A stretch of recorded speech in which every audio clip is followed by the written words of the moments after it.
हम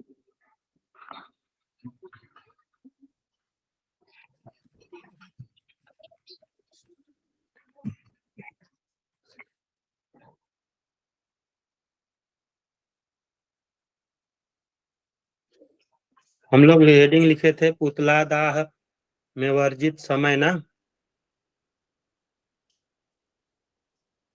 गुरुजी आज जी। मुहूर्त पढ़ेंगे? हाँ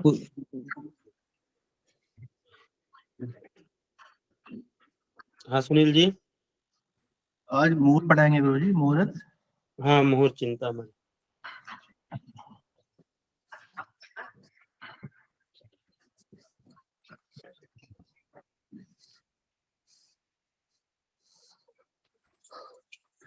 ठीक गुरुजी। पुतला दाह में वर्जित समय। चलिए लिखिए शुक्र मंगल शनि दिनों में, शुक्र मंगल शनि दिनों में अमावस्या चतुर्दशी त्रयोदशी नंदा तिथि,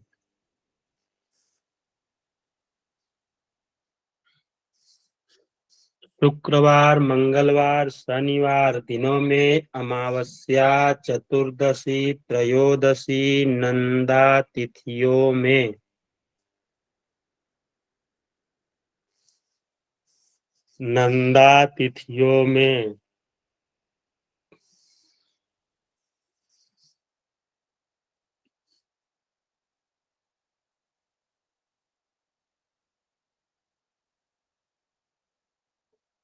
तीक्ष्ण संज्ञक उग्र संज्ञक, तीक्ष्ण संज्ञक उग्र संज्ञक,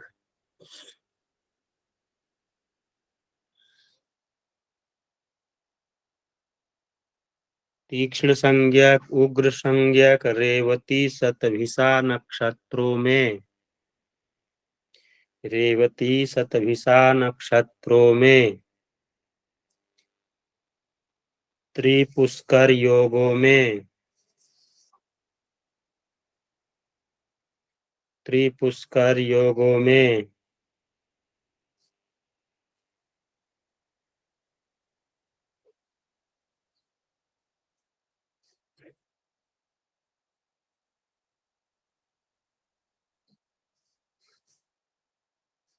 क्षय मास और मल मास, क्षय मास और मल मास,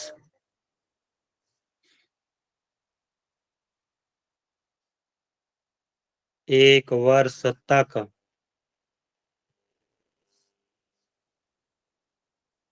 दक्षिणायन में भी, दक्षिणायन में भी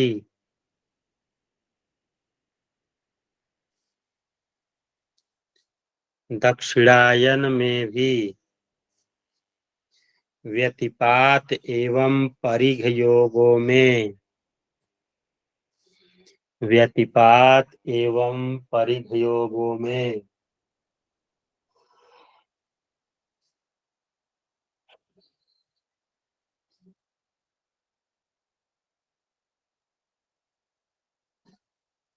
व्यतिपात एवं परिघ योगों में शुक्र गुरु शुक्र के अस्त समय में,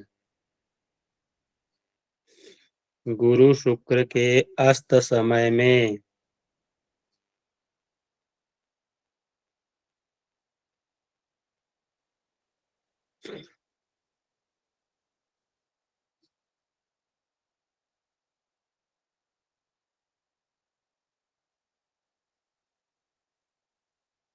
भद्रा और वैधृत योग में, भद्रा एवं वैधृत योग में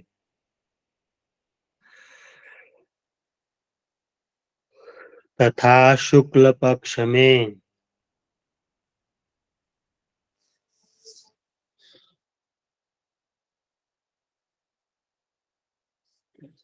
तथा शुक्ल पक्ष में शव की प्रतिकृति, तथा शुक्ल पक्ष में शव की प्रतिकृति, प्रतिकृति पुतला का दाह नहीं करना चाहिए।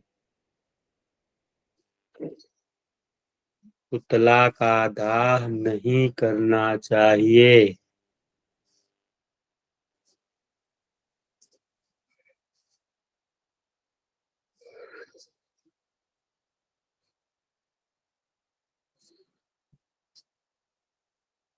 विशेष में लिखिए। विशेष में लिखिए। परदेश में मरे हुए या हत्या आदि कारणों से अप्राप्त। परदेश में मरे हुए या हत्या आदि से अप्राप्त मृत शरीर की दाह क्रिया के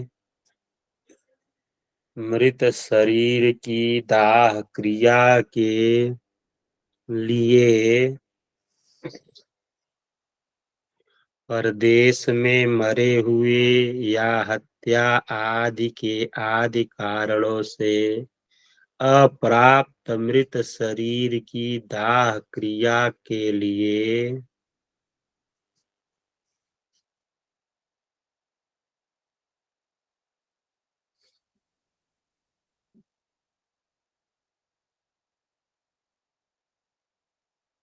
मुझे एक बार और बोलिए, अप्राप्त मृत शरीर के शरीर के लिए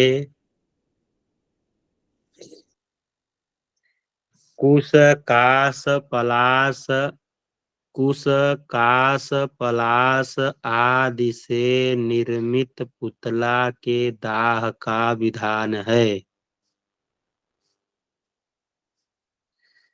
कुश काश पलाश आदि से निर्मित पुतला के दाह का विधान है।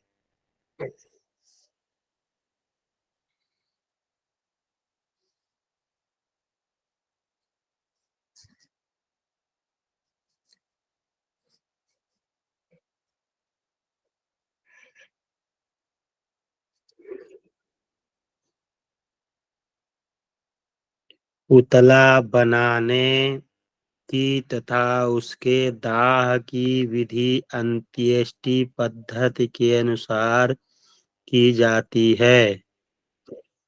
पुतला बनाने की तथा उसके दाह विधि अंत्येष्टि पद्धति के अनुसार की जाती है।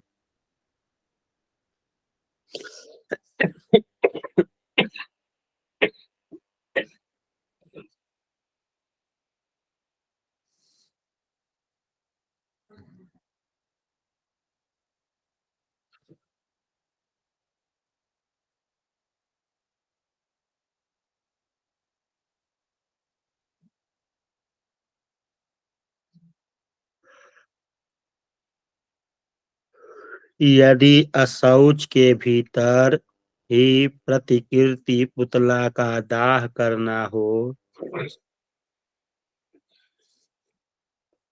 यदि अशौच के भीतर ही पुतला का दाह करना हो तो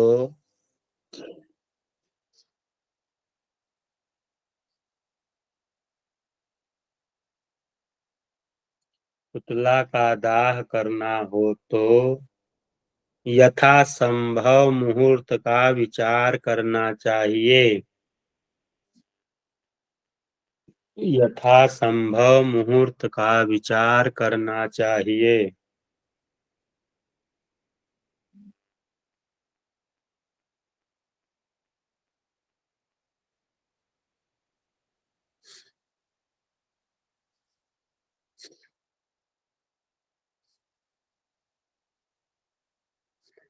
अशौच के बाद 1 वर्ष भीतर या उसके बाद भी पुतला दाह में कथित समय शुद्धि का विचार परम आवश्यक होता है।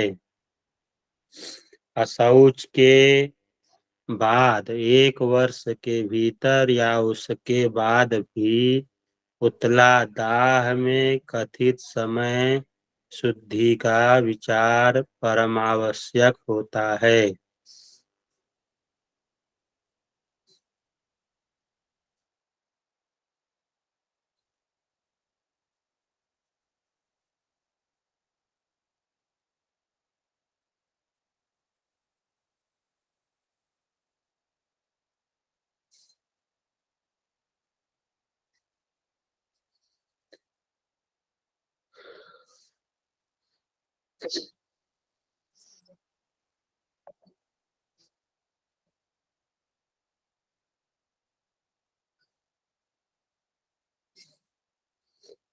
प्रत्यक्ष मृत शरीर की दाह क्रिया के लिए मुहूर्त की आवश्यकता नहीं होती। प्रत्यक्ष मृत शरीर की दाह क्रिया के लिए मुहूर्त की आवश्यकता नहीं होती।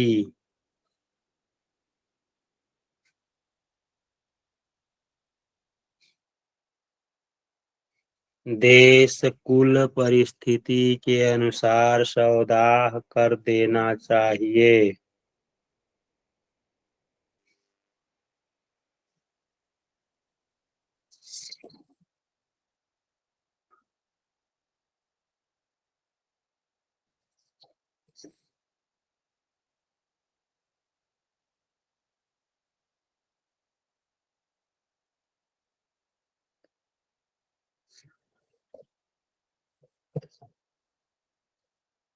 अगला लिखिए, पुतला दाहकर्ता के लिए शुभ समय। पुतला दाहकर्ता के लिए शुभ समय।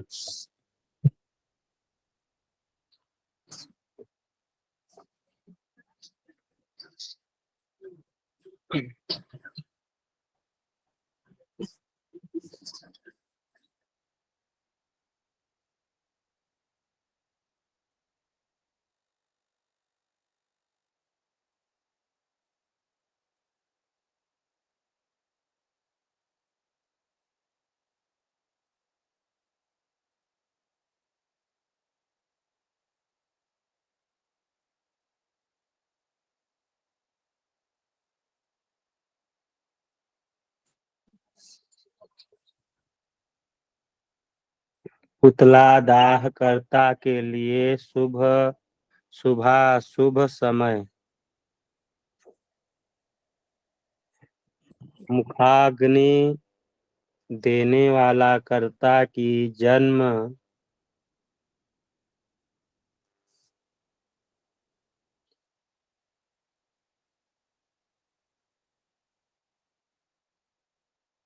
मुखाग्नि देने वाला कर्ता की जन्म और प्रत्यरी पांचवी तारा में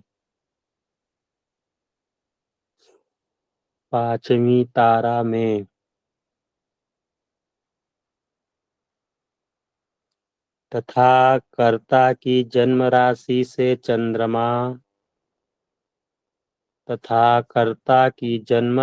से चंद्रमा मुखाग्नि देने वाला कर्ता की जन्म और प्रत्यरी पांचवी तारा में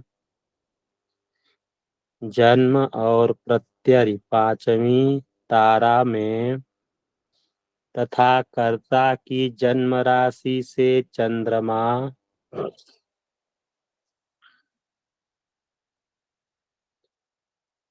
तथा कर्ता की जन्म राशि से चंद्रमा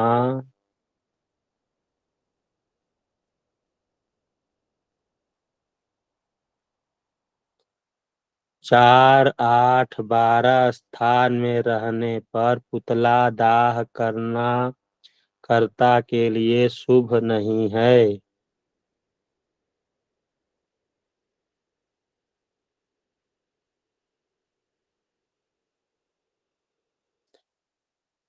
4, 8, 12 स्थानों में रहने पर पुतला दाह करना कर्ता के लिए शुभ नहीं है।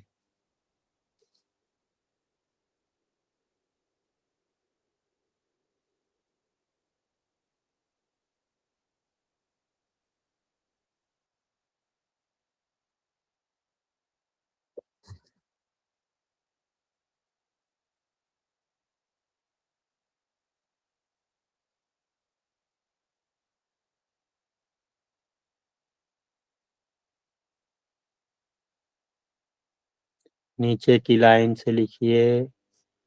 अनुराधा पूर्वा फाल्गुनी पुनर्वसु। अनुराधा पूर्वा फाल्गुनी पुनर्वसु ध्रुव संज्ञक।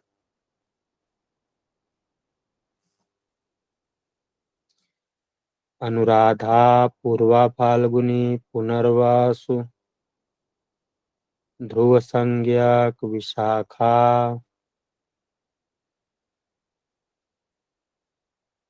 अनुराधा पूर्वा फाल्गुनी पुनर्वसु ध्रुव संज्ञक विशाखा। मृगशिरा चित्रा धनिष्ठा नक्षत्रों में। मृगशिरा चित्रा धनिष्ठा नक्षत्रों में तथा बुधवार में पुतला दाह मध्यम होता है।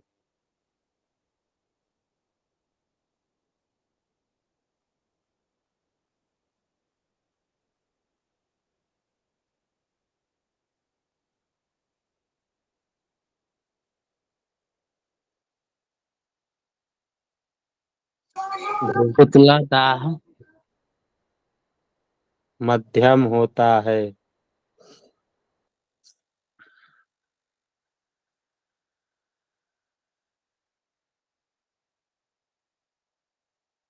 नीचे की लाइन से लिखिए। रविवार गुरुवार सोमवार दिनों में। रविवार गुरुवार सोमवार दिनों में तथा श्रवण हस्त स्वाति। तथा श्रवण हस्त स्वाति। तथा श्रवण हस्त स्वाति।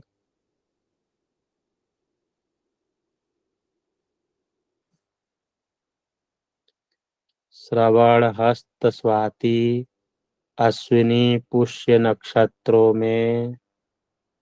अश्विनी पुष्य नक्षत्रों में। अश्विनी पुष्य नक्षत्रों में पुतला दाह श्रेष्ठ होता है।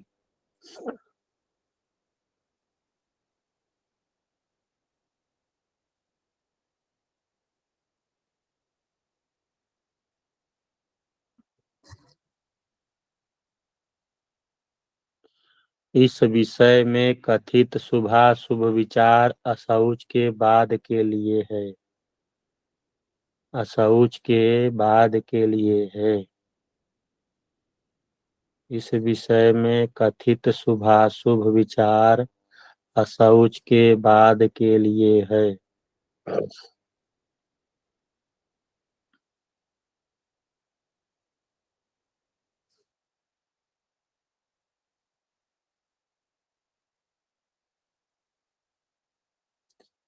अशौच के भीतर यथासंभव कार्य करना चाहिए।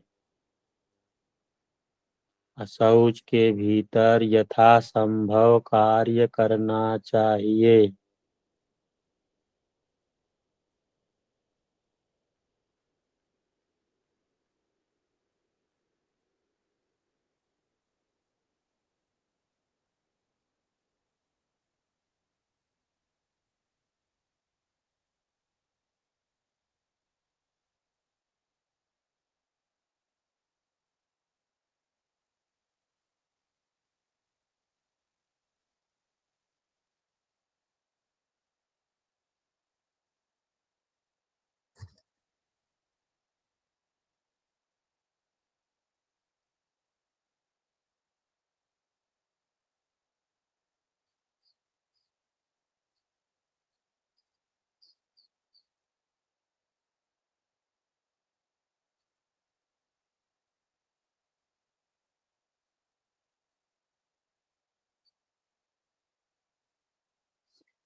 लिखिए मूल अभुक्त मूल का विचार। अभुक्त मूल का विचार।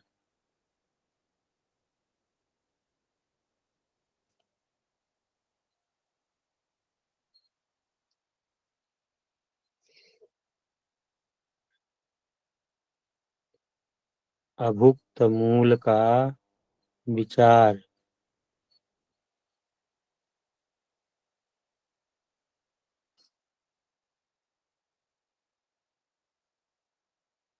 नारद जी के वचन से ज्येष्ठा नक्षत्र की 4 घटी। नारद जी के वचन से ज्येष्ठा नक्षत्र की 4 घटी और मूल नक्षत्र में के प्रारंभ की 4 घटी।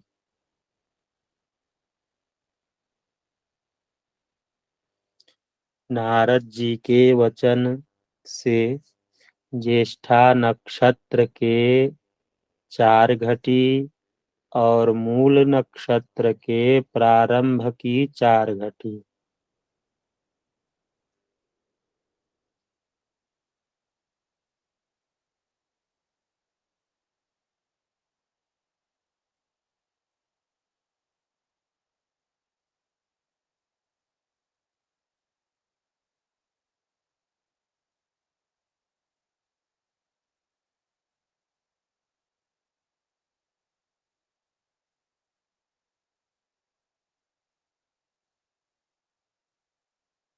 नारद जी के वचन से ज्येष्ठा नक्षत्र के 4 घटी और मूल नक्षत्र के प्रारंभ की 4 घटी, दोनों का लगातार योग 8 घटी। दोनों का लगातार योग 8 घटी को अभुक्त मूल की संज्ञा कही गई है। अभुक्त मूल की संज्ञा कही गई है।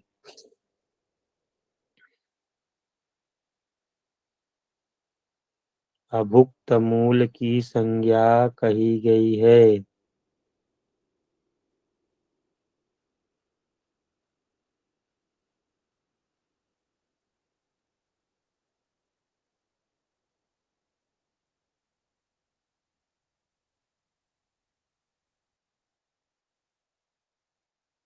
अभुक्त मूल की संज्ञा कही गई है।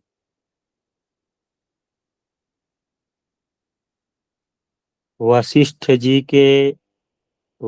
जी ने ज्येष्ठा नक्षत्र के अंतिम 1 घटी तथा मूल के प्रारंभ की 2 घटी। वशिष्ठ जी ने ज्येष्ठा के अंतिम 1 घटी तथा मूल के प्रारंभ की 2 घटी, दोनों मिलाकर के 3 घटी।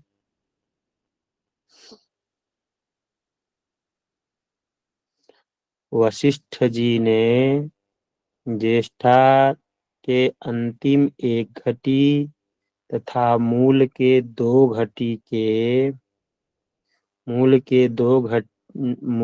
प्रारंभ की 2 घटी,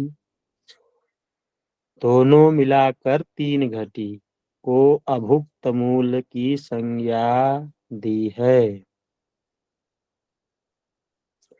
अभुक्त मूल की संज्ञा दी है।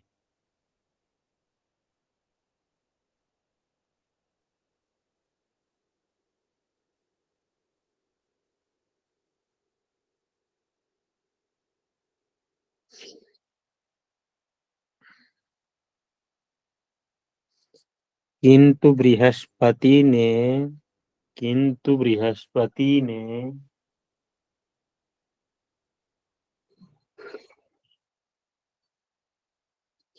ज्येष्ठा के अंत की आधी घटी, मूल के प्रारंभ की आधी घटी।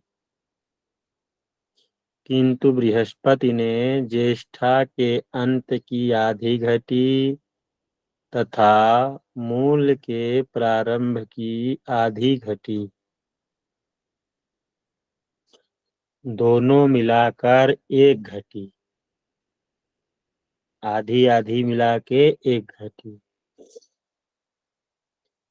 को अभुक्त मूल कहा है। को अभुक्त मूल कहा है।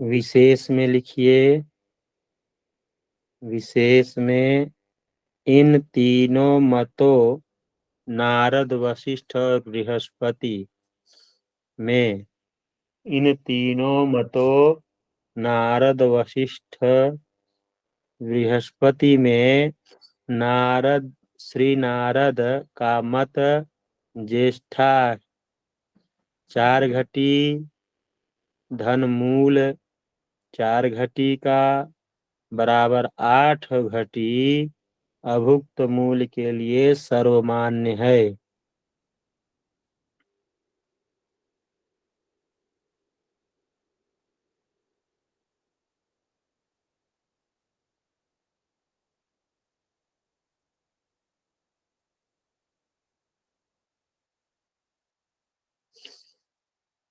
श्री नारद का मत ज्येष्ठा का 4 घटी, धन मूल की 4 घटी बराबर 8 घटी अभुक्त मूल के लिए सर्वमान्य है। यहाँ कश्यप का वचन भी इस प्रकार है। यहाँ कश्यप का वचन भी इस प्रकार है।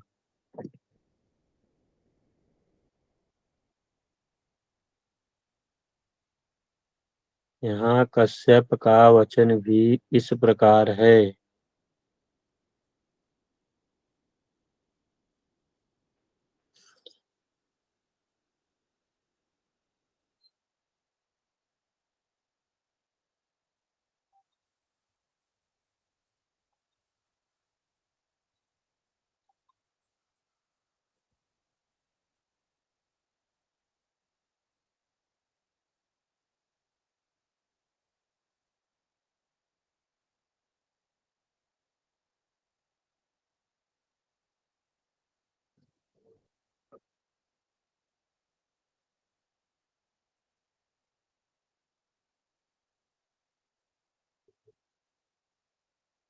किसी ने कुछ बोला क्या? मेरा फोन आया था।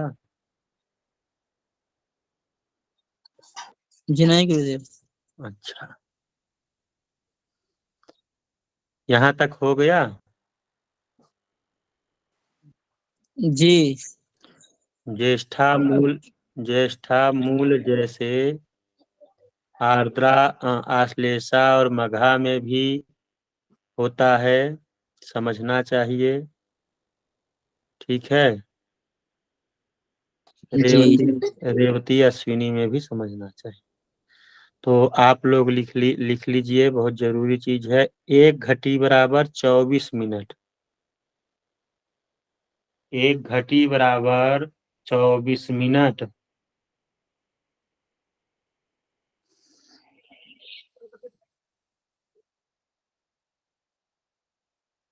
1 घटी बराबर 24 मिनट। 2.5 घटी बराबर 1 घंटा।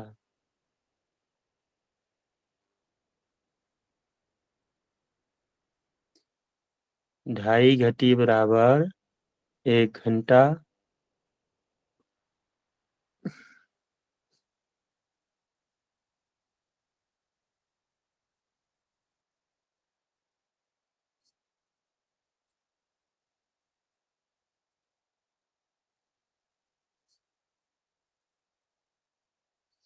इसलिए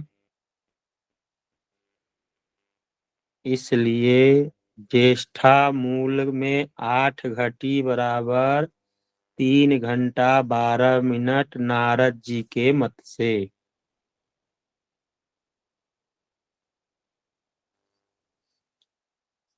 ज्येष्ठा मूल में 8 घटी बराबर 3 घंटा 12 मिनट नारद जी के मन से, मत से। ज्येष्ठा धन मूल बराबर 3 घटी बराबर 1 घंटा 12 मिनट वशिष्ठ जी के मत से।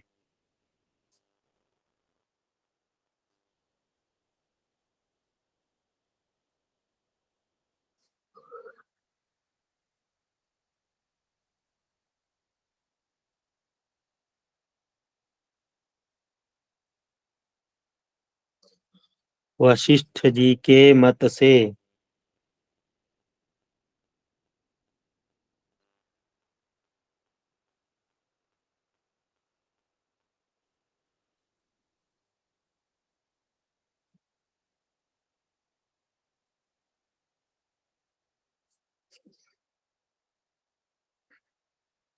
ज्येष्ठा धन मूल दोनों मिलाकर 1 घटी बराबर 24 मिनट बृहस्पति जी के मत से जानना चाहिए।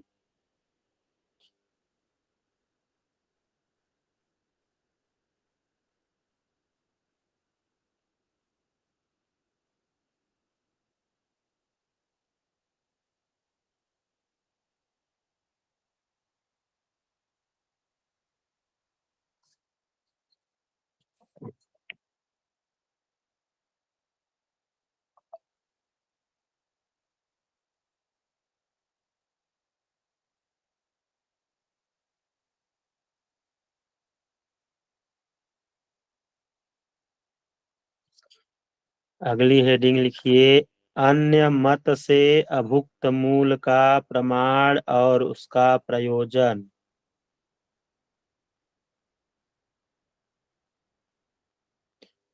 अन्य मत से अभुक्त मूल का प्रमाण और उसका प्रयोजन।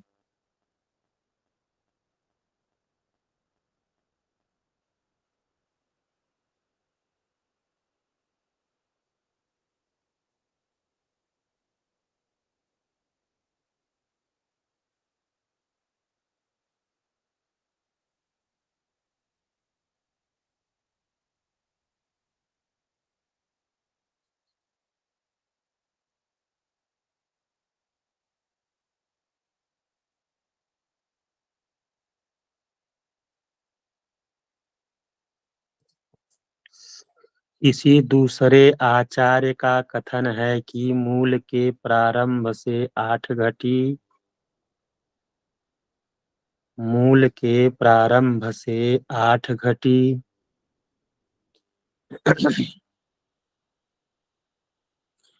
3:30 हो गया, तथा ज्येष्ठा के अंतिम 5 घटी 2 घंटा,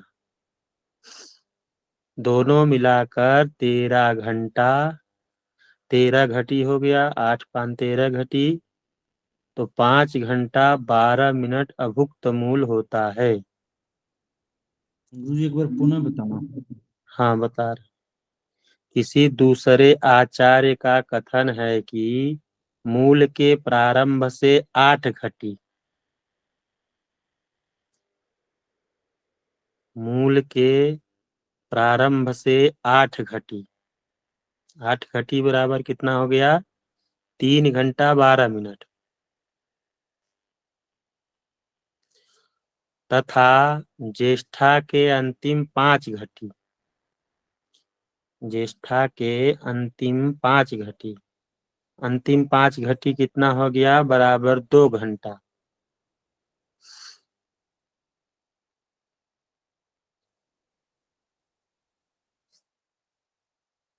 दोनों मिलाकर 13 घटी, 8 घटी वो 5 घटी ये, 8 5 13 घटी बराबर कितना हो गया? 5 घंटा 12 मिनट अभुक्त मूल होता है।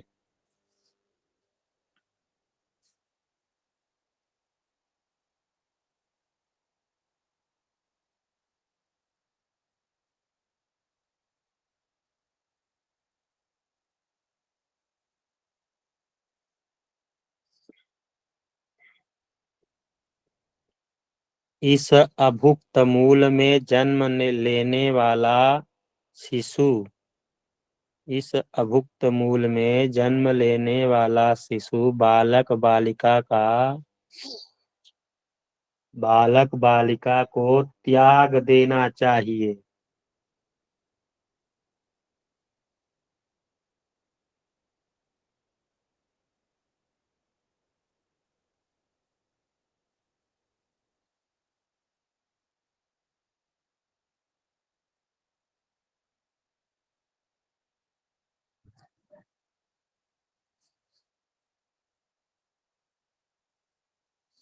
इस अभुक्त मूल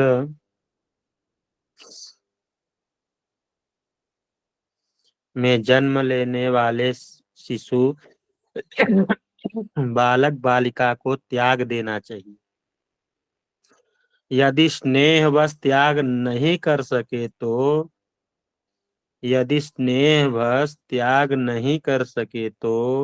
उसका पिता उस शिशु का 8 वर्ष तक मुख नहीं देखना चाहिए।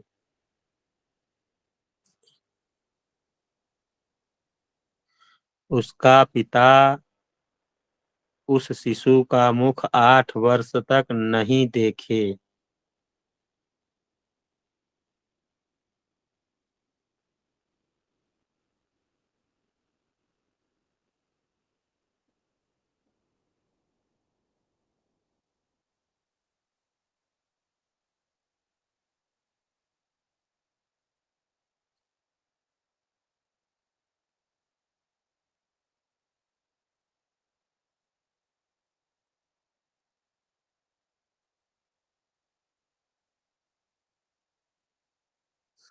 तात्पर्य यह है कि तात्पर्य यह है कि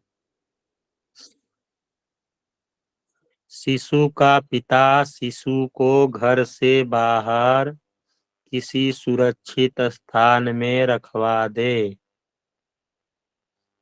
तात्पर्य यह है कि शिशु का पिता शिशु को घर से बाहर किसी सुरक्षित स्थान में रखवा दे। 8 वर्ष बाद अपने घर में लावे। 8 वर्ष बाद अपने घर लावे।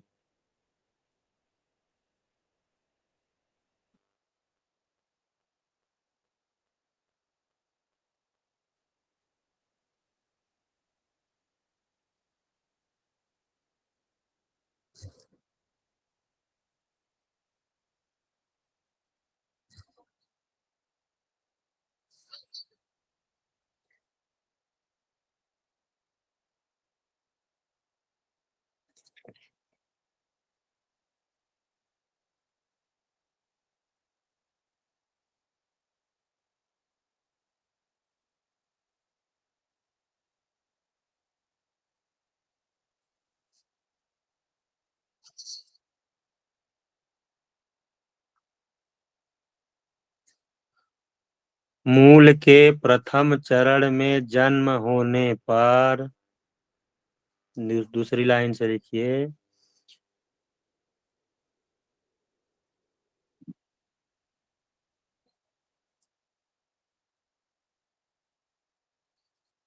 मूल के प्रथम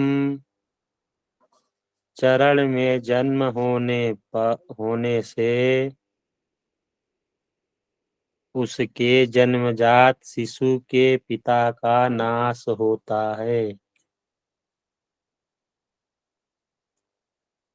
मूल के प्रथम चरण में जन्म होने से उसके जन्मजात पिता जन्मजात शिशु के पिता का नाश होता है।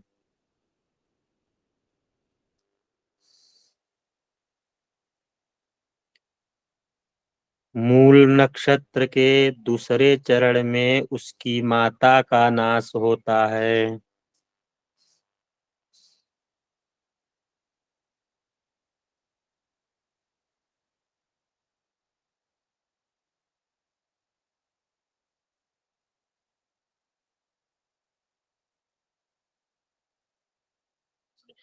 मूल के दूसरे चरण में उसकी माता का नाश होता है। मूल के तीसरे चरण में शिशु के जन्म से धन नाश होता है। मूल के तीसरे चरण में शिशु के जन्म से धन नाश होता है। मूल के चतुर्थ चरण में शिशु के जन्म से शुभ होता है।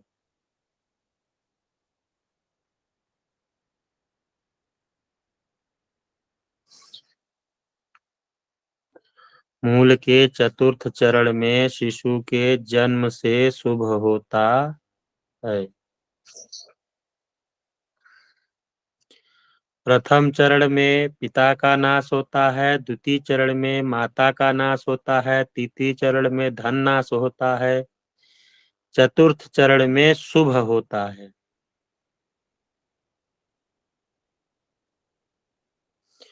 मूल नक्षत्र की शांति कर देने से सर्वत्र शुभ हो जाता है, सभी शुभ हो जाता है।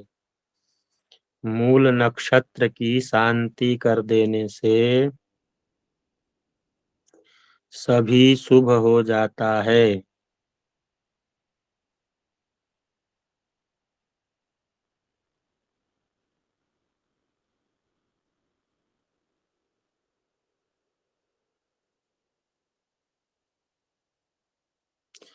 आश्लेषा नक्षत्र के प्रथम चरण में शुभ, आश्लेषा नक्षत्र के प्रथम चरण में शुभ, दूसरे चरण में धन नाश, तीसरे चरण में माता का नाश, चौथे चरण में पिता का नाश। आश्लेषा नक्षत्र के प्रथम चरण में शुभ, दूसरे में धन नाश, तीसरे चरण में माता का नाश, चौथे चरण में पिता का नाश।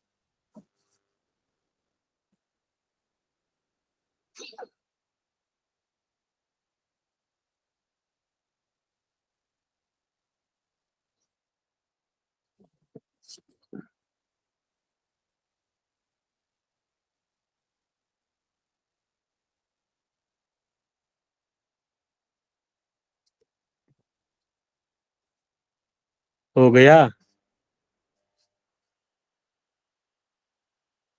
जी गुरुदेव। इसमें लिख लीजिए विशेष।